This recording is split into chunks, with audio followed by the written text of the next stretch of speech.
I'm Luna. And I'm Emerican Johnson, and I'm dressed like a clown in this vest that Luna made for me. Yes, I made it. Oh my god, and it's too short. Oh no. But it's a good first draft. Okay, welcome back to Luna. This week's the very first Q&A video. Yes, it is. And that means I have a list of questions from our audience. And we're going to ask Luna these questions, and we're going to learn all about what it's like to be Luna. Actually, these questions are really more about like Vietnam and stuff. Oh, so yes. We're going to learn a little bit about Vietnamese culture. To answer this question, I will try to give you a really broad perspective about many things that really Vietnamese people think about it, not just only me. So it's not just Luna's opinion. Luna's going to try to give you her best take on what the Vietnamese people think. Yes. All right. So Luna now is the official representative for all of Vietnam. No pressure, Luna. But the whole country's counting on you right now. Oh no, Jesus. Don't screw this up. This is the investigation. Are you ready? Ready. Are you ready, Luna Oi? Question number 1. Yes. The people want to know, this one's not about Vietnamese people, this is just about you. What is your favorite dish to cook? That's easy for me because we just ate it today. Fish stew. We eat it about 5 times a week, probably. I feel like a fisherman. Tell everybody about the fish stew that you like to do. Oh, it's kind of complicated Vietnamese dish, and It's a little advanced. Yes, it's advanced. I hope that in kind of near future I can teach you how to do it. But mostly we just use the freshwater fish, and then mix with all kind of like pickle and. The pickle's really good. Yeah, it's some kind of leaf. Yes. But they pickle it. It's really, really good. Sometimes I will with a pineapple. We just ate pineapple. Pineapple. I like it when you put a little pork in there too. Yeah, often there's a little pork in there, but it's really good. And how much does it cost to make it? That's what's always funny. When Luna tells me how much she paid for like this huge, hearty meal. It usually $4 for a whole pot, and we can eat it for 3 meals. Yeah. So 3 times 2, that's 6 portions for $4, and it's very, very delicious. So very delicious and nutritious. Next question. What do Vietnamese people do in their free time? One thing that's very different about the way that Vietnamese people spend time versus like where I'm from is it seems like you go out more and you spend more time like in the community. Because to us, it's totally normal. When in free time, we just walk out of the house, meet our friends and talk and do something together. That's totally normal because it just stay home is kind of too boring for us. And when you walk around like a little Vietnamese neighborhood, there's usually a park in the neighborhood somewhere. Yes. And you'll see like old people, young people, all ages, kids running around. Playing Chinese chess together or maybe poker together as you watch in my video. Yeah, you can see that. Exercising or else playing soccer. Yes. All kinds of stuff. Or the shuttlecock is really popular. When you were a kid in Thanh Hoa, I bet you did stuff that most kids don't do. We usually gather together all kind of kids. Yeah. And then go play and then even steal things. Steal things? I told you cucumber. We stole cucumber. Oh yeah, you're little Peter Rabbits. Stealing vegetables from the farmers. When I was a kid, if I walked through a garden and I saw a cucumber, it would be the least interesting thing to me. I have never in my entire life thought, especially when I was a kid, like, whoa, a cucumber! I gotta get that cucumber, yeah! It's just funny it's like kind of sweet to get that excited that you would steal a cucumber. Oh, why not? All right, Luna. Okay. Here's a tough one. Are you a feminist? Could you talk about it a little? And then I have a bonus follow-up question. Can you talk a little bit about feminism in general in Vietnam? Okay. I think that I am a feminist. Okay, next question. You have nothing else to say? I want to explain to you that our situation is kind of different. Because 1,000 years ago, we are matriarchy. Yeah, it was a matriarchal society originally. And the women plays very important role in Vietnamese family. They mostly control everything. And then the China came, they tried to change that. But actually, deep inside of our mind, the women still have a really strong position. Yeah. The first revolution or something of the feminism Like when they allow women to vote. Actually, it didn't happen like that in Vietnam because right in 1945, when Ho Chi Minh claimed that we are in independence country, the women can vote right at that very first time, so we don't need that. Yeah. Since the revolution, since like Ho Chi Minh was alive, you've always kind of had like first wave feminism bases covered in terms of like women could vote and participate in government, at least on paper. And you did have women like army generals in the war, and you've had women kind of like government agents for a long time, right? Like we didn't argue about it at all. Women obviously will go and we do that stuff. Yeah. There's no arguing about that. But culturally, there has been oppression of women in many ways. Yes. And you wrote an article about the Me Too movement in Vietnam. Yes, I wrote an article about the Me Too movement in Vietnam. They forced us to believe that women had to just take care of the family and don't do anything. And then when even the men harass you should protect the reputation of your family. Yeah. Protecting your own reputation by saying nothing. And that's kind of the huge problem in Vietnam, in Vietnamese society. Years ago, and even recently, it's very, very hard to get rid of. But nowadays, there are more and more young women like me. We are even more brave to stand up and say it because we don't care about what men and what the people think about us. We don't care. And you have a Me Too movement. Like, who's the woman that's leading that up, kind of? She was a dancer, right? And she took part in a singing competition, and her coach harassed her. He was a very famous like rock star. Yeah, famous rock star. And he was harassing her pretty badly. Yes. So she started like a Me Too movement in Vietnam. So that's kind of like off the ground, and I think a lot of progress is being made, from what I can tell. If you have any more specific questions about like women's issues or feminism in Vietnam, we could always answer them. Luna, where do you get your wigs? I bought it online. That's all. But buying things online is a little interesting in Vietnam. First of all, you can't use a credit card. Yeah, it's not an option. We are not welcome the credit card. When I moved to Vietnam, almost nobody even had a bank account.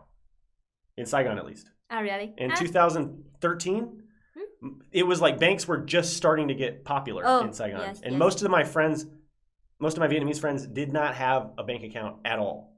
And they were just like, I actually had to help like a couple of my friends get bank accounts because they didn't know how to do it. And so I was like, it's like the first time as a foreigner in Vietnam, I was like showing Vietnamese people how to do something. But yeah, so it's cash only usually. Yes, because we prefer we call the ship COD. Yeah, it's all cash on delivery, and it's usually a motorbike. Like everything in Vietnam, it comes in a motorbike. We've ordered big stuff too. We've ordered like big tables and chairs and stuff, and a refrigerator. Our refrigerator and our washing machine both came on the back of like a little 125cc like Honda Cub. Yes. And they just strap it to the back. Yes.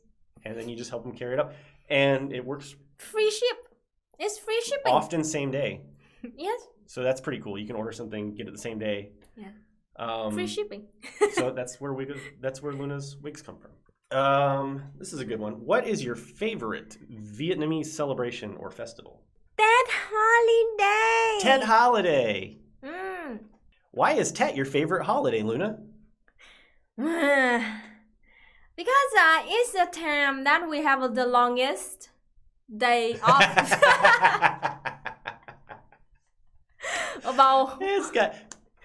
Luna, is it because of the food or the culture or the rich history of your people? No, I get a lot of days off. And of course the foods.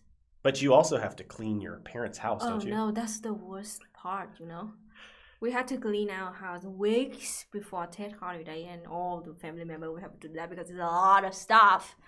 And especially with the super uncomfortable sofa my mom bought. Oh my God, Vietnamese old people furniture is so uncomfortable.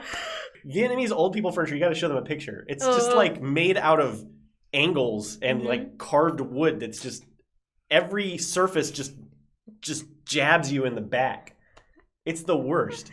And I have to clean all the beautiful. small detail of it. It's very beautiful. They usually... But it is so uncomfortable. I would much rather just sit on the floor. And, yeah, it's like, I can't explain it to you. It's like you're trying to sit down in this chair, right? But instead of it just being like a flat surface, it's like Buddha and like dragons, a pagoda and dragons, and they're flowers. all attacking your back. And you're just like, I guess they wouldn't put Buddha on a chair, but... No, we don't. I've seen Buddha on furniture, though. Like tables and stuff, or what? It would be a statue on the table. Ah, yeah, okay. It's a very funny part of the music video for I Don't Want to Get Married by Big Phương. His dream girl. Yeah, my dream girl, Big Phương. If you're out there, Phương, I got bow ties. I don't know. I'm trying to flirt with Big Phương with my bow tie. This could be all yours, Big Phương. In this Big Phương music video, she's going to visit her parents for Tet, and she's going to give her parents like a big hug, and then they just like give her a broom. Yes. It's very funny. Clean your house before Tet Day.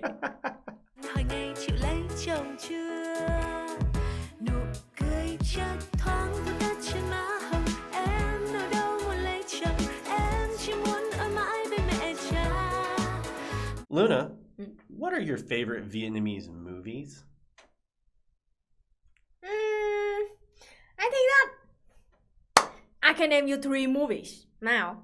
They all made long time ago, maybe in the 50s and 60s and 70s. Are you praying? No. Because I'm excited. Tell us about these old Vietnamese movies. The first movie They were made in the 60s?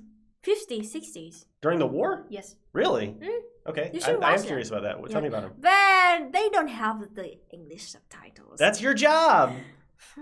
The first movie we talk about, it was about the real true story of a lord. He's not a king. He was not a king. He's the lord, and he came from my hometown. He had a really beautiful daughter, the princess, and the princess fell in love with the poor scholar.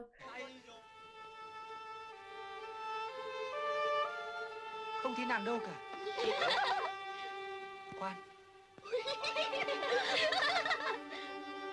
Của ai vậy? Không biết. Đẹp quá. Ta đi thôi.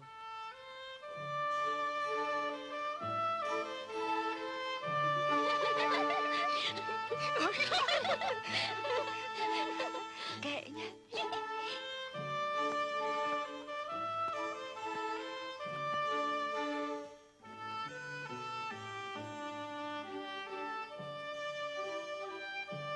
Trông như là con nhà quan. Nhìn mà xem. Tôi được vinh hạnh ăn trầu của ai đây?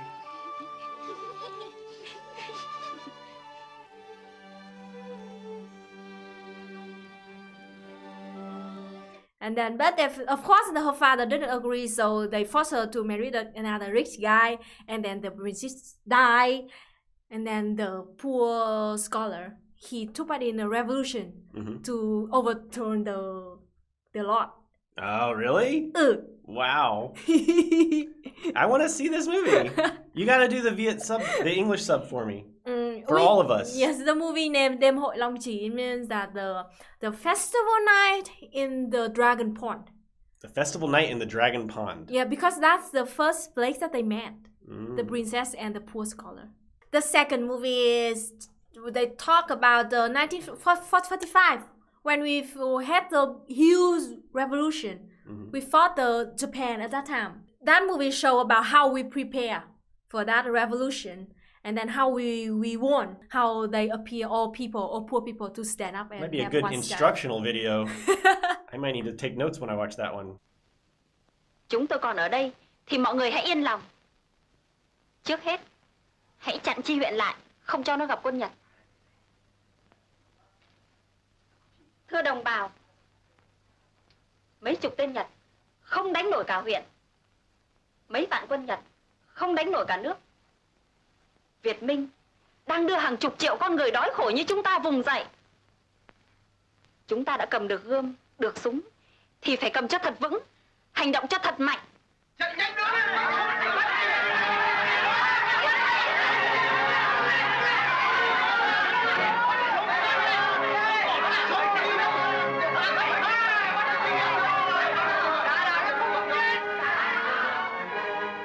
And the last one is about the war with America in 1975 in Saigon. We had to kind of use the communist spy and agent there. Are there Nguyen Thai in it? Are there white people in it? Yes. There are? Yes. What do you think? I bet they got Russians to play them. I don't know. Right? I don't know. How else could they do that back then? Because the movie's from the 70s? Yes, they made it in the 80s, right after the war. They must have got, I bet they got like Russian dudes to play. It's like how we used to get American guys to play the Russians in all of our Cold War movies. Yeah, so, I want to see that too. Yeah, they talk about all kind of the communist, spy, and agent, and then how they, because it's totally different from 1945. Because the economic there is kind of strong, and the kind of the scary American soldier with the guns over the street, but like they work like a spy, and they want to become a nun. Oh yeah. Yeah, they can become a burglar or the woman on the street, and then they just try to work together. Oh my god, I want to see that so bad. You gotta find those and try to find with English subtitles. It's those 3 movies are really famous. That's so cool.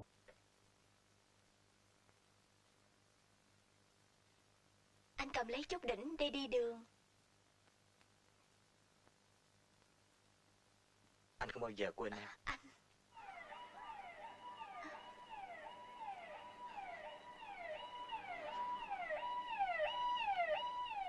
Cảnh sát đây, ra bờ sông đi anh.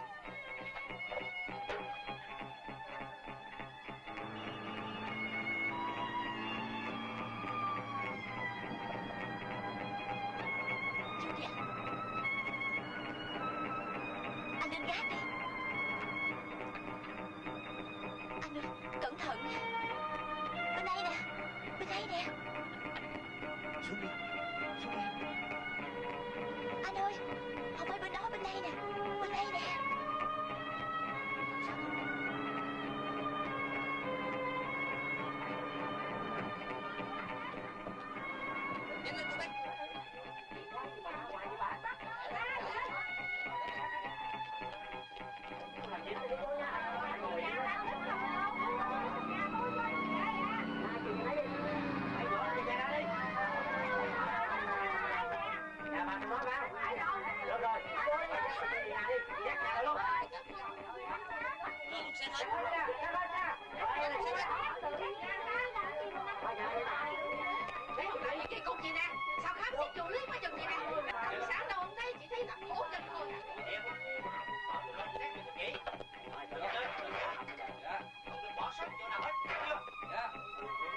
Luna, what is your stance for Maoist third worldism? Do you think the first world has revolutionary potential, or is the second and third world our only hope?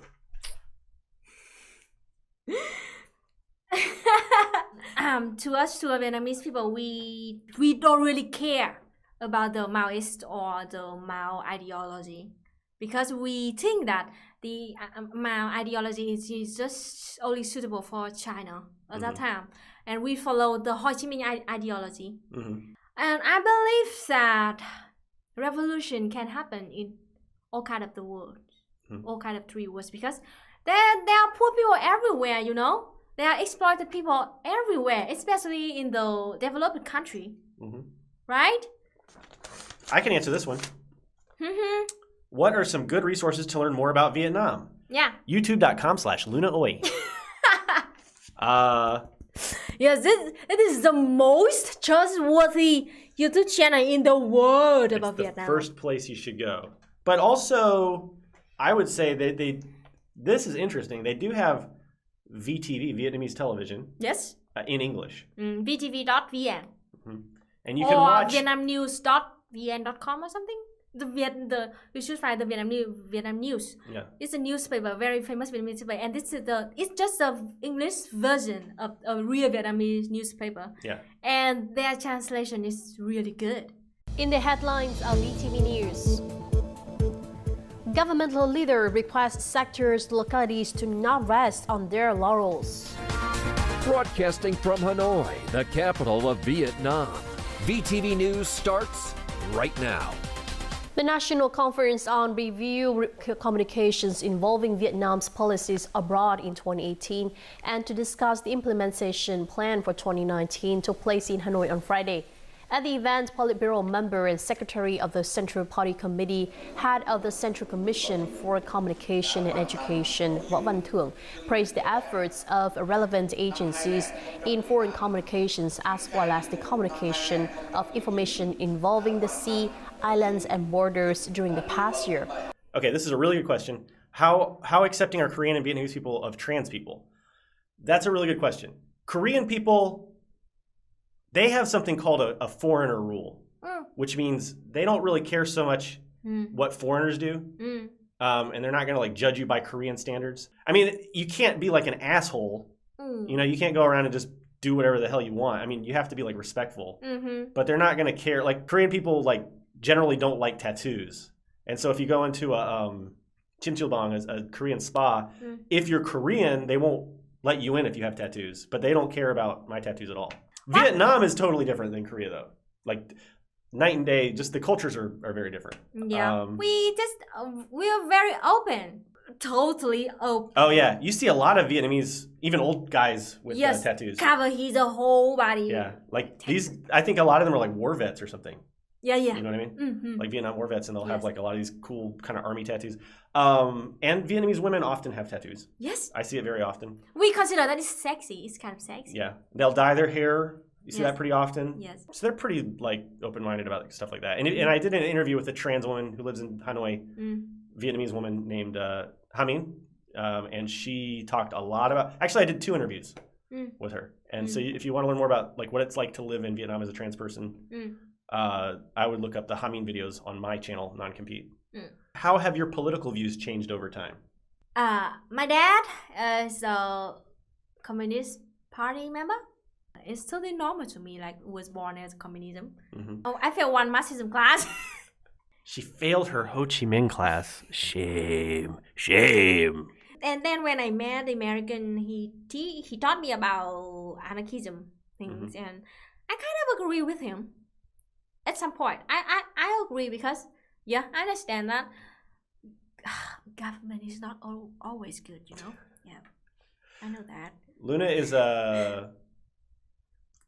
from my experience from talking to you, kind of like less concerned with ideology, like theory, I think, and which is not a bad thing. Like, I feel like you're more concerned with like practical action. Yes.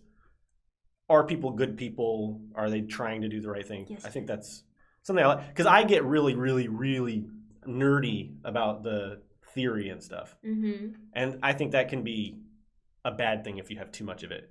So Luna's more like praxis. Yes. What can we do right now? Communist Cabbage says, have I changed your views or have you changed mine? I will say for sure that like I was a lot more skeptical about Vietnam politically before I met Luna. And I thought a lot, I had absorbed a lot of misinformation about the government. Like, I know now from talking to Luna that it's actually a lot more democratic and open than I thought it was. So I will say that from my conversation with Luna, I have definitely opened my mind, and I am much less critical of, I mean, I still have concerns about Vietnam, which, like, for instance, even the Vietnamese government admits and knows that there's a problem with corruption here, for instance. They don't deny that. They admit it. You could see that in any like state newspaper. And we even brought the minister to jail. Yeah. I thought they were a lot worse just because I was absorbing so much Western propaganda about Vietnam. And do not trust anything you read in the Western media about Vietnam. Yeah. That's the one thing I'll tell you. It's just filled with flat out lies. Maybe there's some truth in it, but they cover it by just a small bean of truth, and they cover it in all kind of lies around. And it's always negative. It always makes Vietnam look worse than it really is. All right. Are there any white supremacists in Vietnam, though? Yes. Yes, there are, and it pisses me off. There are tons of like Australian and European and American expats here that are completely white supremacists. You'll see them in Facebook groups. You'll see them in the bars. I mean, I don't know if it's fair to say that it's the majority, but it's a lot of them. It's a vocal minority, I'd probably have to say, of shithead alt-rightists. Yes, I've met a few annoying we people. believe that in all kind of group of vegetable, there would be one worm, one caterpillar that ruin the whole bunch of vegetable. I love Vietnamese expressions. So don't judge the whole bunch of vegetable with just one small caterpillar inside of it. Yeah. Okay. Are there any international chains like McDonald's in Vietnam? When I first moved to Saigon, it was like the year that McDonald's came to Saigon. And it was a big event. And I went there opening day, and there were just like, I think literally, you could go look up the news story, but it was like 1,000 or more people showing up at the opening of the McDonald's. It's so sad that we fought that war for 10 years. We like terrorized your country to like keep communism from taking over Asia and spreading, you know? And like, we lost, you won, and there's still a McDonald's in Hanoi. It's like that whole war was just such a waste. Burger King? Burger King? Yeah. Failed in Hanoi. Hard. Failed in Hanoi. Hard. There's a few left, but there were a lot, and they've just failed. Because our bánh mì is already too fancy, too awesome. So. Well, they have awesome bánh mìs in Saigon, but Saigon people just like fast food more, I think. Yeah. Hanoi Hanoi people still like the slow foods. yeah. Hanoi people don't like Western fast food. Would you rather be taller or make me shorter? I'm taller. You'd rather be taller. I'm so short. You know, it's not always easy being tall like I am. I'm really not. I'm not tall. You're just tall compared to me. Last question, Luna. Okay. What is your favorite dinosaur? Bonus question, how do you say dinosaur in Vietnamese? Bonus question, how do you say the name of your favorite dinosaur in Vietnamese? Dinosaur in Vietnamese is khủng long. Khủng long. Khủng long and Khủng long. khủng means huge. Long means dragon. Ooh. It just means that is the huge dragon. We don't compare that which one is bigger. Hey, I don't know the name of the dinosaur. But it's the huge dinosaur with the long neck and they eat the leaves. There were a few different kinds of dinosaurs like that, but the most famous one is probably the Apatosaurus, also known as the Brontosaurus. I don't know which one's the more modern. They keep changing. I don't know. When I was a kid, it was Brontosaurus. I think now it's Apatosaurus. Dinosaur hug. Look, Luna, do a dinosaur hug with me. This is how would a dinosaur hug? Like this? Favorite dinosaur hug? I think that we just call them in English name except the T-Rex. Oh, really? So you say like Apatosaurus? Apatosaurus. Great questions, everybody. Thank you for asking me, everybody. They are very interesting questions, and I will do this video maybe once a month. So if you have any question, just send it to me, okay? Make sure to subscribe. See you next Saturday. Bye-bye.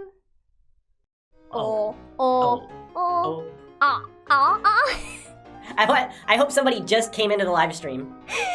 As soon as we started that. I hope that's the only thing they saw, and then they just clicked out immediately. They're like, what was that? Anything else, Luna? You need to do an outro. Yes. All right. You want me to start, or do you want to start it? You start it. See, everyone's going to think that I'm like trying to take over your channel when we do these. Okay. Because you always make me start it. I want you to start it this time. Great start.